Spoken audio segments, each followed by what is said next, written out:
Bonjour à toutes, bonjour à tous. Bienvenue encore à cette formation biblique qui vous est proposée dans le cadre de Impact Centre Chrétien et cette formation qui nous fait beaucoup de bien. Alors bien aimés, nous allons avancer, nous sommes là pour ça et nous voulons encore une fois prendre le temps de prier quelques instants pour remettre ce moment entre les mains du Seigneur. Prions ensemble. Seigneur Père de grâce, c'est dans le nom de Jésus que nous nous retrouvons ensemble, Seigneur, aujourd'hui et en ce moment. Et nous prions, Père, que tu nous accordes la grâce de pouvoir recevoir ta parole pleinement, de pouvoir, Seigneur, être édifié, être impacté par ta parole, par la révélation de ta parole, et de pouvoir accepter, Seigneur, cette parole afin de la vivre, afin de la mettre en pratique, afin que nos vies portent beaucoup de fruits. Seigneur, je prie pour mon frère, je prie pour ma sœur, je te rends grâce, Seigneur, nous te rendons grâce pour le fruit qui a commencé déjà à éclore de leur vie depuis qu'ils ont fait la prière du salut, qu'ils t'ont reçu, Seigneur, comme Seigneur et Sauveur personnel. Merci, Seigneur, de ce que tu veux les emmener encore plus loin et qu'à travers ce genre de formation, tu leur permets de le faire. Merci encore, Père. Nous te remettons chaque seconde, chaque minute de cette formation dans le nom de Jésus. Amen. Amen. Alors, bien-aimés, encore une fois, bienvenue. Et nous allons continuer donc dans notre démarche où nous sommes en train de voir ensemble 4 choses que Dieu veut que vous fassiez. De 2 premiers points. La première chose, c'est que, en tant qu'enfant de Dieu, Dieu désire que vous passiez par les eaux du baptême. Ça, on l'a vu. Et la deuxième chose, c'est que Dieu désire que vous méditiez la Bible, que vous méditiez sa parole. Et aujourd'hui, donc, nous allons voir encore d'autres points. Et la troisième chose que Dieu veut que vous fassiez, c'est que Dieu veut que vous développiez l'habitude de prier. Nous allons donc parler de la prière. Dans 1 Thessaloniciens chapitre 5, au verset 17, l'apôtre Paul nous dit ceci, inspiré du Saint-Esprit, il nous dit « Priez sans cesse ». Priez sans cesse. Et quand il le dit, c'est parce que c'est une nécessité pour le chrétien. C'est une nécessité pour l'homme, la femme qui est né de nouveau. La prière, bien aimée, est une des bases. C'est une des bases fondamentales et essentielles de la vie chrétienne. On dit souvent que la prière, c'est la respiration du chrétien. C'est la respiration de l'esprit, la respiration du chrétien. Et c'est la raison pour laquelle c'est important que chacun de nous puisse développer une vie de prière solide, une vie de prière durable, afin de pouvoir vivre sa vie chrétienne comme il se doit. Amen. Alors, nous allons aborder plusieurs points pour comprendre l'importance de la prière. Pourquoi devons-nous prier ? Aujourd'hui, on va développer le pourquoi devons-nous prier et dans les prochaines sessions, dans les prochains cours du parcours de croissance de la nouvelle création, nous allons aborder la prière vraiment de manière approfondie. Mais pour l'instant, nous voulons d'abord susciter le désir au niveau de chacun de nous, le désir de devenir des hommes et des femmes de prière. Alors pourquoi prier ? Plusieurs raisons. La première raison, c'est que nous avons besoin de prier pour communier avec Dieu. Nous voulons communier avec Dieu.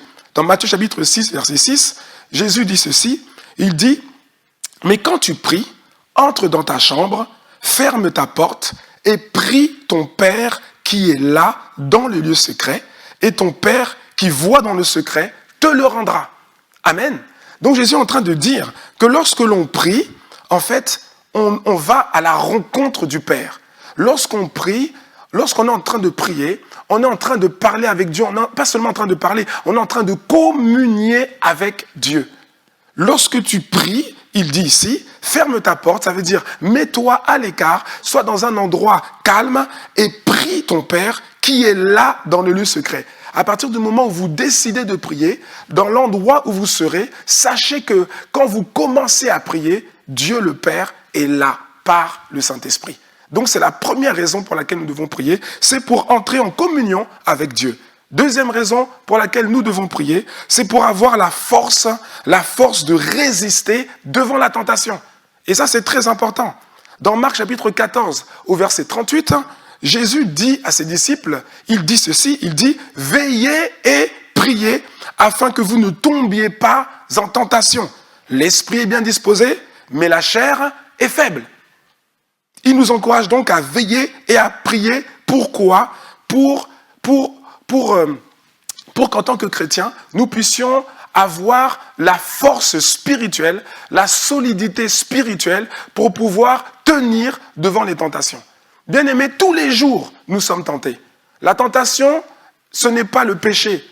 Être tenté, ce n'est pas un problème en soi, parce que tant qu'on sera sur la terre, tous les jours nous serons tentés. Ce n'est pas Dieu qui nous tente, c'est le tentateur qui nous tente. Mais Jésus nous révèle ici une chose. Il dit que il nous explique comment résister aux tentations. On résiste aux tentations grâce à une vie de prière. Que quelqu'un dise Amen. Dans Luc chapitre 22, verset 46, Jésus dit encore, pourquoi dormez-vous? C'est au moment où il avait demandé à ses disciples de prier avec lui. C'était un moment particulier dans son ministère. Et il demande à quelques disciples de venir avec lui et de prier avec lui. Et donc, lorsqu'il vient les voir, il voit que les disciples sont endormis. Et donc, il dit ici dans Luc chapitre 22, 46, il dit, pourquoi dormez-vous? Levez-vous et priez afin que vous ne tombiez pas en tentation. Donc, le Seigneur répète, dans la Bible, on voit plusieurs fois la même chose. Le Seigneur dit que il faut veiller, il faut prier dans le but de ne pas tomber en tentation. Vous voyez, quand Jésus dit ça, Jésus dit ça, les disciples n'avaient peut-être pas à ce moment discerné l'importance de la prière par rapport à la tentation. À un moment donné, lorsque Jésus annonce qu'il doit mourir à la croix du Calvaire, eh bien Pierre réfute cela, il ne veut pas cela. Il dit non, n'en déplaise à Dieu, Seigneur, tu ne mourras pas. Et c'est à ce moment-là que Jésus dit à Pierre, arrière de moi, Satan. Et puis, en fait, Pierre dira, mais je ne t'abandonnerai pas. Je ne t'abandonnerai jamais. Seigneur, je serai toujours avec toi. Quoi qu'il advienne, je serai toujours avec toi. Et nous croyons que Pierre était sincère. Mais le Seigneur a dit, avant que le coq ne chante 3 fois, tu m'auras déjà renié 3 fois. Et c'est ce qui s'est passé. Pierre a renié le Seigneur à 3 reprises, selon ce que Jésus avait dit. Mais est-ce que lorsqu'il a dit au Seigneur, je ne te lâcherai pas, je ne te quitterai pas, est-ce qu'il n'était pas sincère? Si, il était sincère. Il était vraiment sincère. Mais face à la tentation, face à la pression, et comme il n'avait pas suffisamment prié, puisque le Seigneur disait de ne pas dormir, il n'avait pas suffisamment prié, eh bien, malgré la bonne volonté qu'il avait, la bonne volonté n'a pas suffi. Et c'est la même chose pour nous tous. La bonne volonté, le fait de bien faire ne suffit pas. Il faut agrémenter cela par la prière. Jésus a dit, l'esprit est bien disposé, c'est bien, oui, mais la chair est faible. Et comment renforcer notre solidité, notre résistance face à la tentation? C'est par la prière. C'est la deuxième raison pour laquelle nous devons prier. Alléluia. Troisième chose encore, pourquoi devons-nous prier? Pourquoi Dieu veut que vous développiez une habitude, une vie de prière, l'habitude de prier? Troisième raison, c'est pour récupérer les grâces divines matinales. C'est le troisième point. Pour récupérer les grâces divines matinales. Parce qu'il y a quelque chose qui se passe le matin spirituellement. Et ça nous est révélé dans le livre de Lamentation de Jérémie. Lamentation de Jérémie, au chapitre 3, versets 22 à 23. Dieu dit ceci. La Bible dit ceci. La Bible, c'est la parole de Dieu. Donc la Bible dit, les bontés de l'Éternel ne sont pas épuisées. Ses compassions ne sont pas à leur terme. Elles se renouvellent chaque matin. Elles se renouvellent chaque matin. Oh, que ta fidélité est grande, en parlant du Seigneur. Amen. Donc, il y a quelque chose ici qui est dit. Quelque chose qu'il faut discerner. Le Seigneur n'a pas dit ici, la Bible ne dit pas ici, que les compassions de Dieu sont épuisées, que ses bontés sont à leur terme. Les compassions et les bontés de Dieu sont disponibles pour tous les chrétiens. Amen. Mais il précise au verset 23, elles se renouvellent chaque matin. Ça veut dire qu'on n'a pas dit chaque jour. On n'a pas dit qu'elles se renouvellent chaque jour. On a dit qu'elles se renouvellent chaque matin. Alors pourquoi devons-nous prier? C'est pour récupérer ces grâces matinales. Il y a des choses au niveau spirituel. On parle de bonté, on parle de compassion, on parle de grâce, on parle de faveur. Il y a des choses qu'on récupère le matin dans la prière. Dans la prière, par la prière. C'est ce qu'on appelle la prière matinale. Et donc, c'est une des raisons pour laquelle nous devons prier. Pour pour rentrer en communion avec le Seigneur, avec le Père, pour avoir la force de résister face aux tentations, mais également pour récupérer les grâces divines du matin. Il y a quelque chose qui se passe spirituellement le matin. Quelque chose. Il y a des grâces supérieures. Ça ne veut pas dire qu'on ne peut pas prier l'après-midi, qu'on ne peut pas prier le soir, mais le matin, le Seigneur nous révèle qu'il y a des grâces particulières. Il y a des choses précieuses, des grâces précieuses que Dieu libère le matin, et pour pouvoir les capter, il faut être violent, il faut être un homme de prière qui va connecter au Père le matin très tôt pour pouvoir récupérer toutes ces grâces, la force, la résistance, la persévérance, la foi, tout ça au pied du Seigneur. Amen. C'est la troisième raison. Quatrième raison pour laquelle Dieu veut que vous ayez l'habitude de prier, c'est pour réussir vos œuvres dans le naturel. C'est-à-dire pour réussir ce que vous devez faire au quotidien. Amen. Amen. À votre avis, bien-aimés, pourquoi est-ce que Jésus priait le matin principalement? Pourquoi est-ce qu'il précédait l'aurore? Pourquoi? On l'a dit, parce que le matin, il y a des grâces particulières, il y a un renouvellement de bonté, un renouvellement de compassion, un renouvellement de grâce, de faveur que Dieu accorde à ceux qui viennent connecter de manière matinale dans la prière. Mais il y a également une des raisons pourquoi Jésus priait le matin, c'était pour pouvoir réussir ce qu'il devait faire durant la journée. Et ça nous est expliqué dans le livre de Marc chapitre 1, au verset 35. Marc chapitre 1, verset 35 à 36. Vers le matin, pendant qu'il faisait encore très sombre, il se leva, en parlant de Jésus. Il se leva et sortit pour aller dans un lieu désert, où il pria. Simon et ceux qui étaient avec lui se mirent à sa recherche. Et quand ils l'eurent trouvé, ils lui dirent, « Tous te cherchent !» Il leur répondit, « Allons ailleurs, dans les bourgades voisines, afin que j'y prêche aussi, car c'est pour cela que je suis sorti. » Amen. Au verset 39, il dit, « Et il alla prêcher dans les synagogues par toute la Galilée, et il chassa les démons. » Que quelqu'un dise amen à la parole de Dieu. Bien-aimés, regardez un peu ce qui est dit ici. Au verset 35, on nous explique que Jésus s'est levé, pendant qu'il faisait encore très sombre, donc il précédait l'aurore, il s'est levé, il se leva et il sortit pour aller dans un lieu désert où il pria. Donc il est sorti le matin très tôt, pour quoi faire? Il est sorti pour prier. C'est ça qui est mentionné ici au verset 35.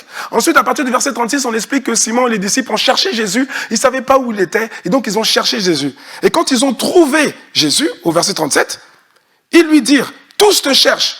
Et Jésus répond, « Allons ailleurs dans les bourgades voisines, afin que j'y prêche aussi. » Pourquoi? Car c'est pour cela que je suis sorti. Mais pourtant, le verset 35 nous dit qu'il est sorti pour prier. Mais Jésus, au verset 38, lui, il dit qu'il est sorti, pourquoi?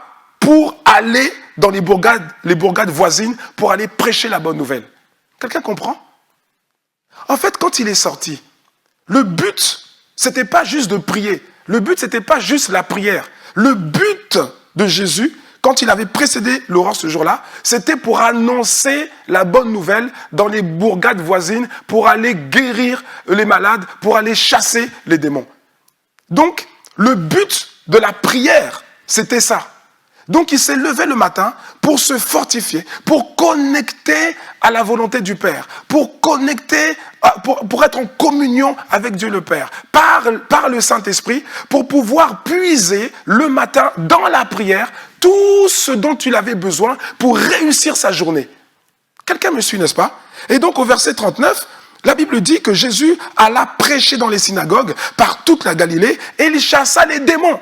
Il chassa les démons. Mais qu'est-ce qui a fait la différence? C'était sa vie de prière. Le matin, il est sorti, on va dire il est sorti pour prier, mais lui, il dit il n'est pas sorti pour prier, il est sorti pour aller faire la volonté de Dieu, c'est-à-dire pour aller prêcher la bonne nouvelle. Mais il avait besoin, pour réussir ça, il avait besoin de passer du temps le matin dans la prière pour puiser au pied du Père tout ce dont il avait besoin pour réussir sa journée. Amen. C'est la quatrième raison pour laquelle nous devons prier. La cinquième raison, c'est pour recevoir un exaucement de la part de Dieu. Amen. Parce que oui, Dieu exauce. La prière, c'est pas juste pour prier. On prie parce que Dieu exauce. Et c'est ça qui nous encourage dans la prière. Dans Philippiens chapitre 4, verset 6, l'apôtre Paul dit, « Ne vous inquiétez de rien. Ne vous inquiétez de rien, mais en toute chose, faites connaître vos besoins à Dieu par des prières et des supplications avec des actions de grâce. » Donc voilà, c'est clair. Ne vous inquiétez pas. Ne vous inquiétez pas. La prière, c'est aussi, ça te permet aussi de lâcher prise avec l'inquiétude, de lâcher prise avec la peur. Ne vous inquiétez de rien, mais en toute chose, faites connaître vos besoins à Dieu par des prières. Alléluia. Par des prières et par des supplications. Et le psalmiste, dans Psaume 17 au verset 6, le psalmiste dit, en parlant de Dieu, il dit, « Je t'invoque car tu m'exauces. Ô Dieu, incline vers moi ton oreille, écoute ma parole. Je t'invoque car tu m'exauces. » C'est-à-dire, je t'invoque, mais je ne t'invoque pas pour rien. Je t'invoque parce que je suis conscient que tu es le Dieu de l'exaucement. Je suis conscient que quand je t'invoque, je suis conscient que lorsque je prie, je suis conscient que lorsque je me mets à genoux, lorsque je prie, tu m'entends. Non seulement tu m'entends, mais en plus tu m'écoutes et en plus de ça, tu m'exauces. Et donc, c'est la 5e raison pour laquelle nous devons prier. Pourquoi devons-nous prier?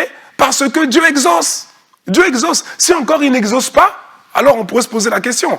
Mais lorsque l'on prie, Dieu est fidèle pour exaucer lorsqu'on fait monter vers lui des requêtes qui sont selon sa volonté et qui sont faites avec un cœur pur. 6e raison pour laquelle nous devons prier, c'est pour recevoir, bien-aimés, des instructions divines. Pour recevoir des instructions divines. Jérémie 33, verset 3. Le Seigneur dit, « Invoque-moi et je te répondrai. Je t'annoncerai de grandes choses, des choses cachées que tu ne connais pas. » Et dans Psaume 32, au verset 8, Psaume 32, verset 8, il dit, « Je t'instruirai et je te montrerai la voie que tu dois suivre. Je te conseillerai, j'aurai le regard sur toi. » Alors pourquoi prier? C'est également pour recevoir des instructions divines. Parce que chacun de nous a besoin de recevoir les instructions divines. Chacun de nous a besoin d'être conduit, d'être guidé dans les voies que Dieu a prévues pour nous. Et si on ne se retrouve pas dans ces voies, si on ne se retrouve pas dans le chemin que Dieu a planifié, le chemin de la grâce, le chemin de la bénédiction, le chemin que Dieu a planifié pour que nous puissions y marcher, le couloir de notre destinée, si on ne se trouve pas dedans, eh bien on va faire des choses que Dieu n'a pas prévues et c'est là qu'on va expérimenter des problèmes. C'est là qu'on va expérimenter des échecs. C'est là qu'on va expérimenter des frustrations. Alors que la prière est un moyen pour recevoir de Dieu ses instructions. Et chacun de nous a besoin d'instructions. Et 7e chose, pourquoi devons-nous prier? C'est pour les autres. On doit prier pour les autres. C'est ce qu'on appelle l'intercession. C'est notamment pour soutenir la foi des autres croyants. Je me tiens à la brèche, c'est se tenir à la brèche. Je prie pour mes frères, je prie pour mes sœurs en Christ. Je ne prie pas que pour moi, il n'y a pas que moi. Quand les disciples ont demandé au Seigneur Jésus, « Seigneur, enseigne-nous comment prier », il a dit, « Voici comment vous devez prier ».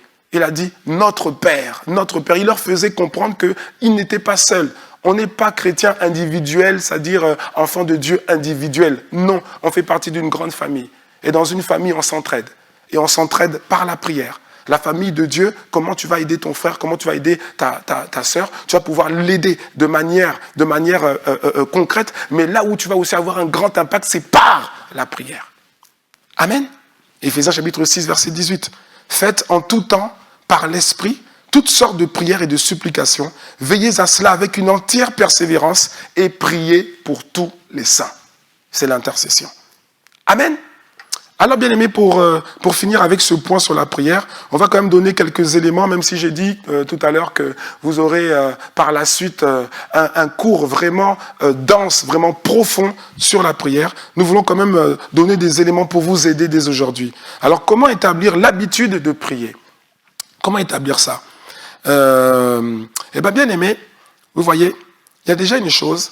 L'idée, c'est d'atteindre à un moment donné, ça ne se fera pas comme ça tout de suite, non, mais d'atteindre à un moment donné une vitesse de croisière où vous êtes amené à prier 1 heure, à prier environ 1 heure chaque jour. Pourquoi? Parce que En principe, dans la Bible, on voit que c'est la norme des citoyens du royaume. C'est un objectif raisonnable à atteindre. Dans Matthieu chapitre 26, verset 40, la Bible dit ceci. Ensuite, en parlant de Jésus, ensuite il revint auprès des disciples et les trouva endormis. Il dit à Pierre, « Ainsi, vous n'avez pas été capable de veiller une seule heure avec moi. Vous n'avez pas été capable de prier une seule heure avec moi, de vous tenir à la brèche une seule heure avec moi. » Et c'est dans la Bible un des seuls endroits où on donne un temps à la prière. Jésus parle de 1 heure. Alors, comment créer cette habitude, l'habitude de prier pendant un temps significatif? Eh bien, tout d'abord, bien aimé, choisissez un endroit. Choisissez un endroit. Luc chapitre 22, verset 39. Alors il sortit et se dirigea comme d'habitude, en parlant de Jésus, il sortit et se dirigea comme d'habitude vers le mont des Oliviers. Ses disciples s'y rendirent aussi avec lui. Amen. Il sort, il se dirige comme d'habitude vers le mont des Oliviers. C'est là où Jésus avait donc l'habitude de prier. Donc, la première chose, c'est trouvez-vous un endroit. Jésus avait l'habitude d'aller prier dans un endroit. Vous aussi, trouvez un endroit chez vous, un endroit calme, un endroit qui va devenir en fait votre espace de prière. Ça ne veut pas dire que vous ne devrez prier que là, non, parce qu'on peut prier partout, mais c'est votre endroit de rencontre avec Dieu privilégié. C'est la première chose. Choisissez un endroit. La deuxième chose, ne vous laissez pas distraire. Ne vous laissez pas distraire. Vous ne devez pas vous laisser distraire. Pourquoi? Parce que la chair ne veut pas prier. À chaque fois que vous allez vous lever pour prier, que vous allez décider de prier, à chaque fois la chair aussi va se lever pour vous empêcher de prier. Pour vous dire, oh, tu prieras plus tard. Pour vous dire, oh, tu es trop fatigué. Pour vous dire, oh, tu pourras prier le soir. Et puis même le soir, quand tu veux prier, il va dire, oh non, tu pourras prier le matin. Et puis là, le matin, tu veux prier, oh, tu pourras prier le soir. Et ça fait des cycles comme ça. Pourquoi? Parce que la chair et l'esprit ont des désirs totalement opposés. Amen. Donc ne vous laissez pas distraire. Dans Matthieu chapitre 6, au verset 6, on l'a lu tout à l'heure, Jésus dit, mais toi, quand tu veux prier, va dans ta pièce la plus retirée. Hein? Rappelez-vous, le lieu, l'endroit privilégié. Va dans ta pièce la plus retirée, verrouille ta porte et adresse ta prière à ton Père qui est là dans le lieu secret, et ton Père qui voit dans ce lieu secret te le rendra. Donc, il faut écarter toute distraction. Lorsque vous priez, ne laissez pas votre téléphone portable à côté de vous, allumé à côté de vous. Vous allez recevoir des notifications et au lieu de prier, vous allez commencer à ouvrir le téléphone. Amen. Troisième chose, et on va s'arrêter avec ça sur le point de la prière, commencez petit. Commencez petit. On a parlé de 1 heure, oui, ça c'est un objectif louable, c'est un objectif raisonnable. Voilà, c'est un objectif qu'on retrouve, une norme qu'on retrouve dans la parole de Dieu. Mais commencez petit, parce que si tout de suite vous vous dites, je dois prier 1 heure, sinon je ne suis pas un bon chrétien, vous risquez d'être découragé. On commence petit. Le plus important, c'est pas de faire des performances. Le plus important, c'est de développer l'habitude de prier.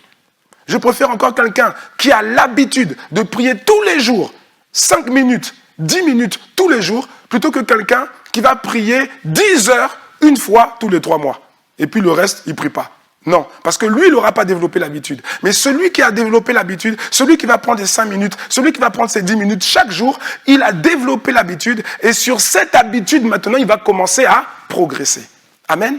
Donc, bien aimé, ne vous découragez pas. Dans Luc chapitre 16 au verset 10, Jésus a dit, celui qui est fidèle dans les moindres choses, l'est aussi dans les grandes. Donc si vous êtes fidèle, l'habitude de prier petit, eh bien, vous allez voir, Dieu va vous permettre d'aller encore plus loin, de pouvoir prier encore plus longtemps sur la base de cette habitude que vous aurez développée. Amen. Voilà, bien-aimés.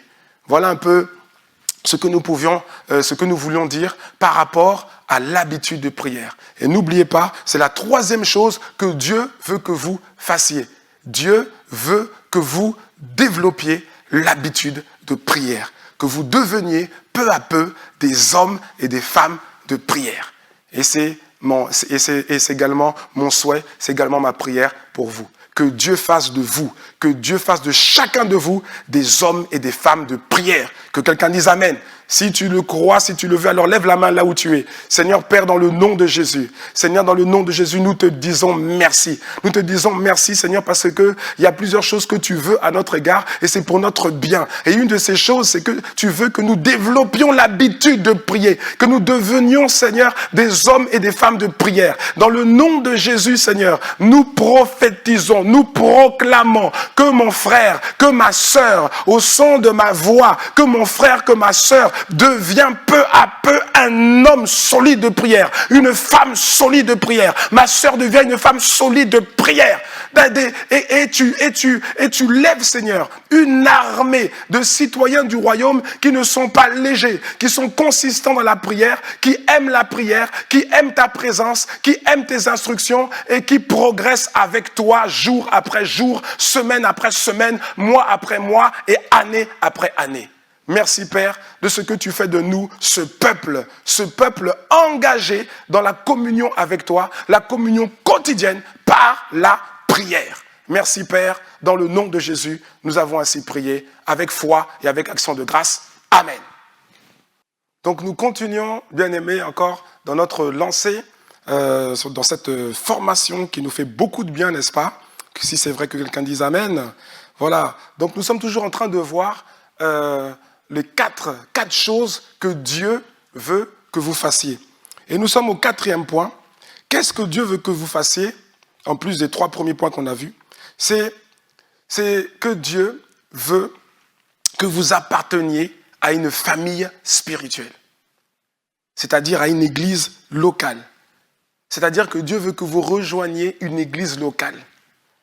Une église locale, c'est-à-dire une bergerie. Vous êtes une brebis du Seigneur et Dieu veut vous placer dans une bergerie, une église qu'il a confiée à un berger selon son cœur. Amen. Bien-aimés, l'église est une organisation, ou un organisme plutôt, que Dieu le Père a instauré. C'est Dieu lui-même qui a suscité l'église.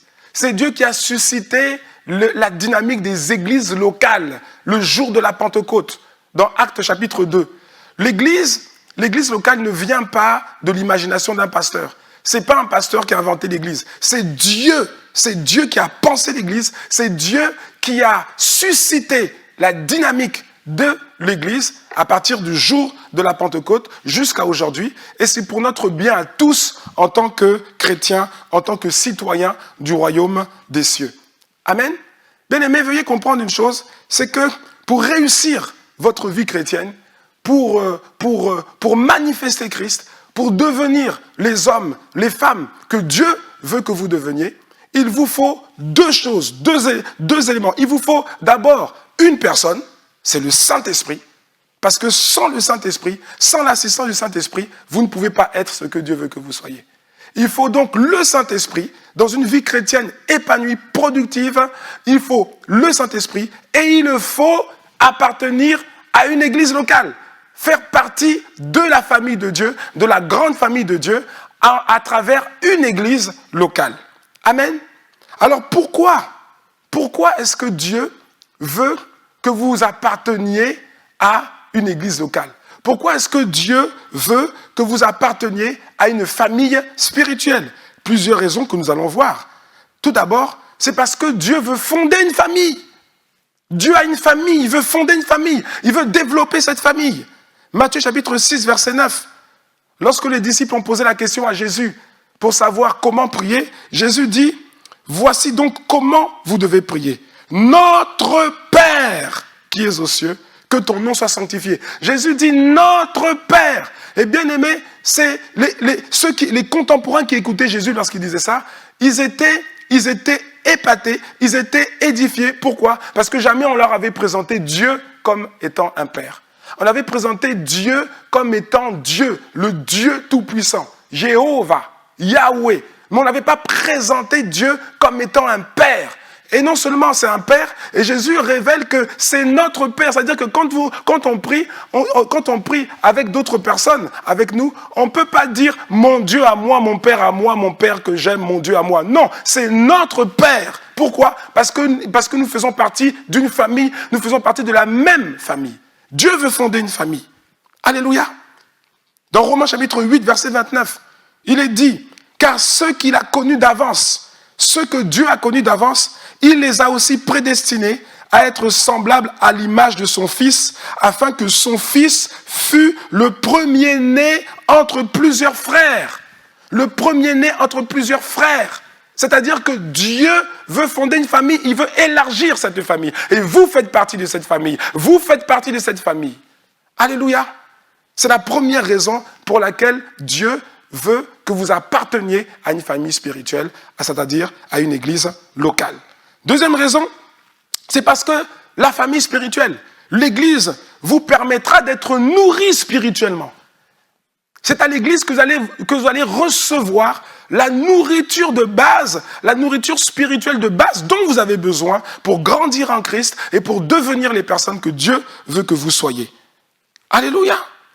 Dans Matthieu chapitre 4, verset 4, Jésus a dit, il est écrit, l'homme ne vivra pas de pain seulement, mais de toute parole qui sort de la bouche de Dieu. Ça veut dire quoi? Ça veut dire que la parole de Dieu est une nourriture. C'est une nourriture, pas une nourriture physique. Parce que la nourriture physique, c'est le pain qui est mentionné dans le verset. Mais la parole de Dieu, c'est une nourriture spirituelle pour notre homme intérieur, pour nous faire grandir. Et quel est le lieu de prédilection où nous sommes nourris de la nourriture spirituelle qui vient de Dieu? Eh bien, c'est à l'église. Eh bien, c'est l'église locale. Eh bien, c'est au sein de la famille spirituelle. Dans une famille naturelle, on prend les nouveau-nés et on les nourrit pour qu'ils grandissent. Dans une famille spirituelle, on prend soin des nouveaux. On prend soin de ceux qui viennent de recevoir Jésus comme Seigneur et Sauveur. Quel que soit leur âge physique, à partir du moment où ils sont nés de nouveau, en fait, spirituellement, ce sont des bébés et on doit prendre soin. Une famille physique prend soin d'un nouveau-né physique, une famille spirituelle prend soin d'un nouveau-né spirituel. Et c'est ce que Dieu veut faire. Et c'est ce que nous voulons faire en tant qu'Église à ICC. Amen. C'est la deuxième raison pour laquelle vous devez appartenir à une famille spirituelle. C'est parce que vous devez être nourris. Aujourd'hui, tout seul, vous pourrez difficilement vous nourrir avec la nourriture qui correspond à votre état de croissance. Alléluia.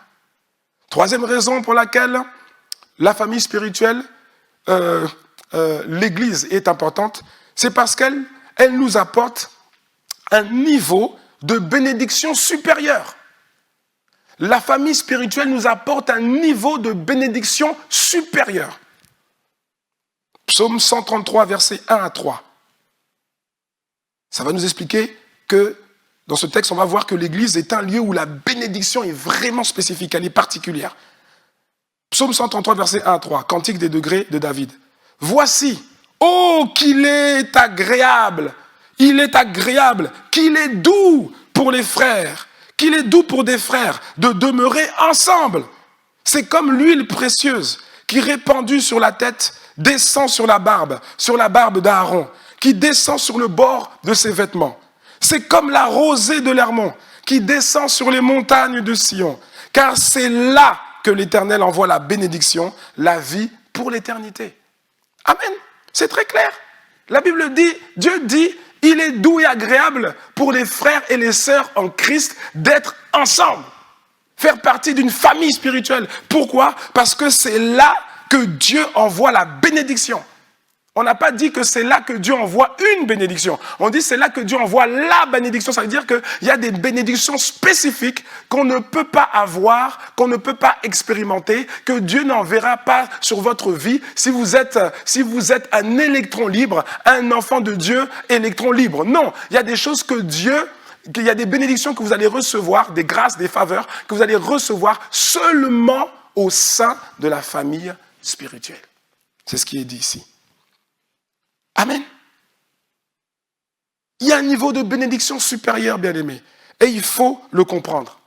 Quatrième raison pour laquelle Dieu veut que vous apparteniez à une famille spirituelle, c'est-à-dire à une église locale, c'est parce que l'église est un formidable soutien pour votre vie.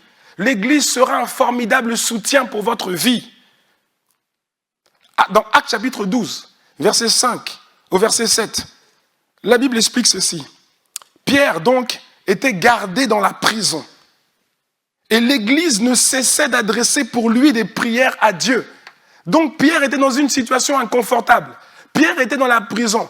Il était, autrement dit, il était dans le couloir de la mort. Pourquoi? Parce que Hérode avait déjà persécuté des disciples et il avait fait tuer Jacques. Il avait fait tuer l'apôtre Jacques par l'épée. C'est ce que la Bible dit. Et ensuite, comme ça avait plu aux Juifs, qu'est-ce que le roi Hérode a fait? Il a fait arrêter Pierre pour lui faire subir le même sort. Mais la Bible dit donc que Pierre était gardé dans la prison et l'Église ne cessait d'adresser pour lui des prières à Dieu. Pourquoi? Parce que Pierre faisait partie de l'Église. Parce que Pierre faisait partie de cette famille spirituelle. Et cette famille spirituelle est venue à son secours, par la prière quand il passait par des moments difficiles. Et c'est exactement ce que l'Église fera pour vous. C'est exactement ce que nous ferons pour vous en tant qu'Église. Pourquoi? Parce que vous êtes frères et sœurs. Nous sommes frères et sœurs. Et si vous avez un problème, c'est notre problème. Si j'ai un problème, c'est votre problème aussi. Amen. Oui, Dieu veut que vous apparteniez à une famille spirituelle parce que la famille spirituelle est un soutien formidable pour votre vie. Autre chose, pourquoi est-ce que Dieu veut que vous apparteniez à une famille spirituelle? Parce que l'Église vous permettra de grandir en maturité. Elle vous permettra de grandir en maturité spirituelle. Éphésiens chapitre 4, versets 11 à 16. Et Dieu a donné, il c'est Dieu.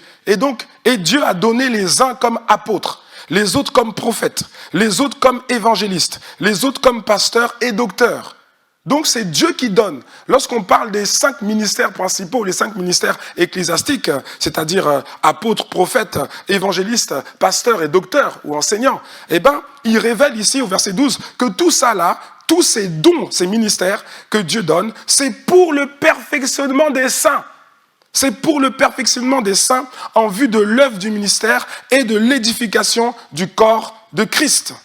Jusqu'à ce que nous soyons tous parvenus à l'unité de la foi et à la connaissance du Fils de Dieu et à l'état d'homme fait et à la mesure parfaite de Christ. Amen. Amen. Donc c'est ça.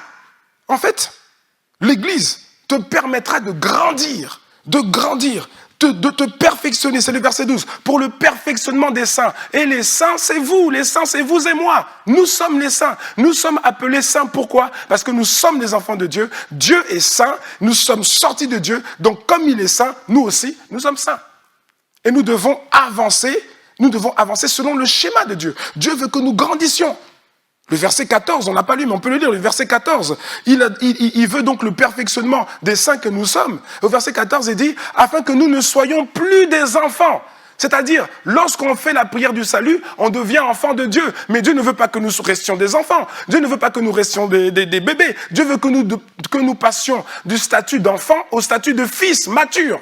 Dieu veut que nous passions du statut d'enfant chrétien au statut de disciple mature. Et tout ça, ça se fera à travers l'église locale, à travers la famille spirituelle. Amen. 6e chose, pourquoi est-ce que Dieu veut que vous apparteniez à une famille spirituelle?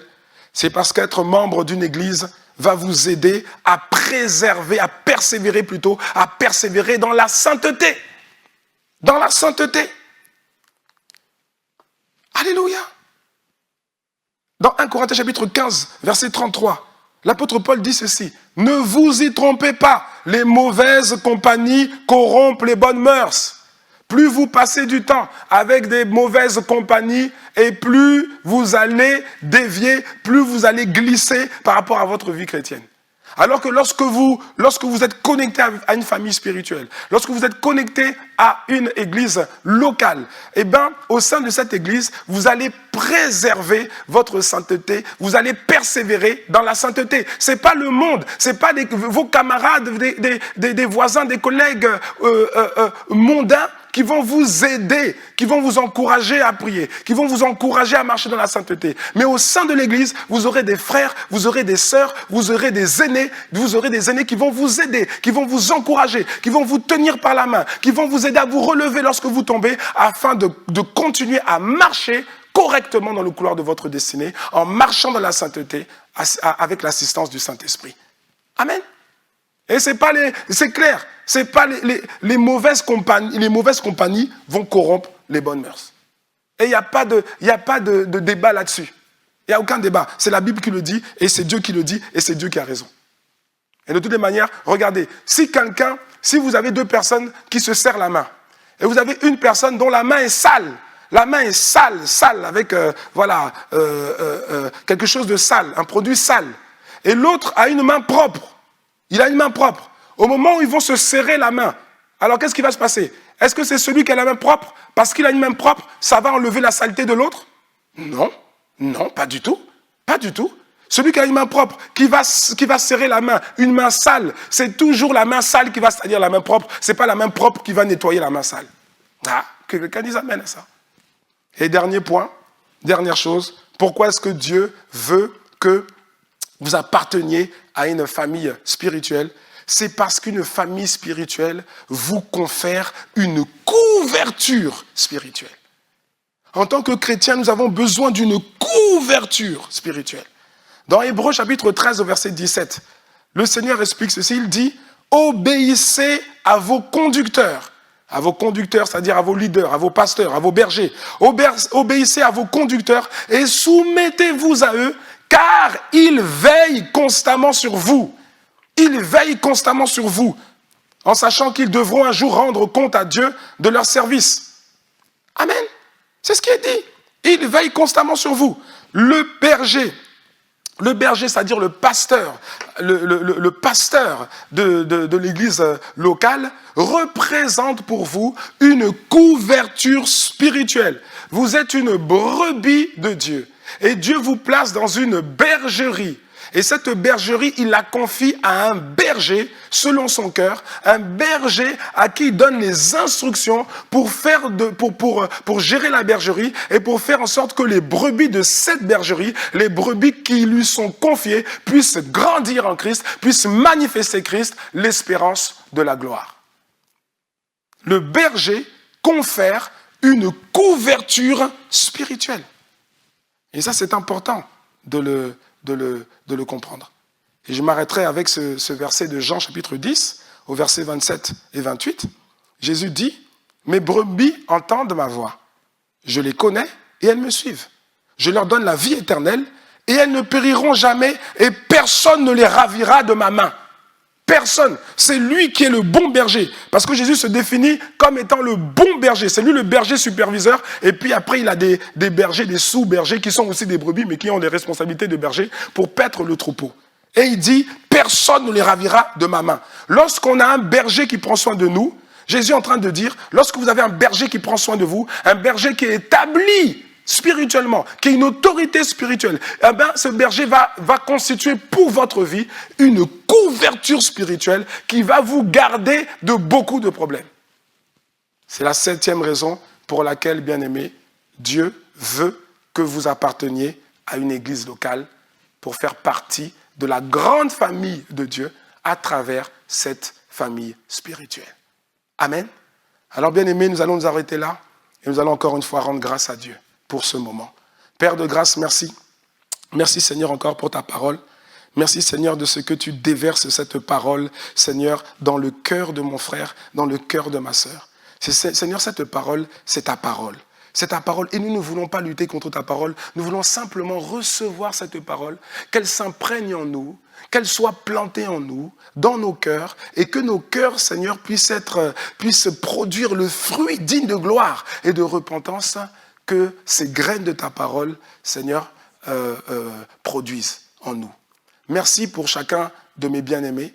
Merci, Seigneur, pour ce parcours de croissance de la nouvelle création qu'ils ont entamé. Et je prie qu'ils aillent jusqu'au bout.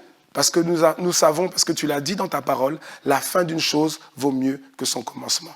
Merci, Père, pour ce que tu permets, de ce que tu permets, à ce que tous ces enseignements que nous avons vus durant tout ce premier cours, cette première phase-là du parcours de croissance de la nouvelle création, que tout cela, Seigneur, soit préservé dans le cœur de mes bien-aimés et que cela leur permette d'aller de l'avant et de grandir et de croître en Jésus-Christ. Merci, Père. Au nom de Jésus, nous avons ainsi prié avec foi et action de grâce. Amen.